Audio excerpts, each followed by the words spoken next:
You got what? When you think of visiting a new city, where do you check first? The city's downtown, that is the heart and soul of this city. But there's something about Pullman's downtown that seems to be not working. I don't know the secret to trying to get people out and about again. You want Thomas Hammer coffee? Too bad. How about trying that ramen shop you've seen? Too late. Want to buy lingerie in a fishbowl right in the heart of downtown? Absolutely.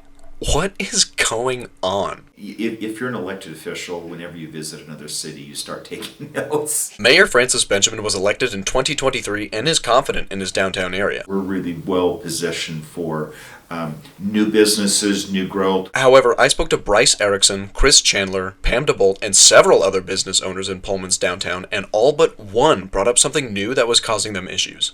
Things like Pam losing business after the Lentil Festival was moved to the parks. Past, I saw more and more taken away from downtown activities. And Bryce having to pay $25,000 for a fire suppression system he was told would be $7,000. And that one really makes me angry because that could have been dealt with and city and city council and the rest of them put their heads in the sand and blew it off. Work has been put into this town with the new road construction, but did it really just become a nicer road for people to drive by stores? I don't think that affects my business one way or the other. I hoped it would because I think it's very attractive. And during this construction, one business owner said that the city assumed businesses would have 6 months of savings to deal with the shortcomings. The shops can actually then bump out into the sidewalk area and have some of the outdoor seating type things. A luxury, I was told, they had to pay for the moment they did so. Trying to get the permits to actually put chairs on the sidewalks, which we still aren't quite sure what the renewal process looks like or how that looks. To be clear, this is not just a local issue. Washington state laws still control the land, and those play a big factor. You've got a lot higher wages and things like that, where a lot of restaurants, it's more business friendly now to open up in Moscow. Factors so big, it's enticing to cross the border. It has happened more than once, and to the point that I actually at one point was looking at potentially property over there. Simply put, there's just less strict regulations in Idaho than there is just across the border in Pullman, Washington, especially when it comes to minimum wage. Now in Washington, no matter the employee, they are guaranteed to get $16 an hour, and that seems to be ever increasing.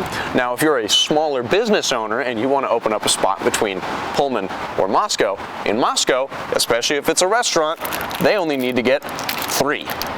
And when you're looking to try to look fat and happy after opening a business, this looks a lot sweeter. Looking at everything going on in downtown, from faulty communication... The contractor was much more upfront on timelines and what was going on than what we were getting in the media drops from the city.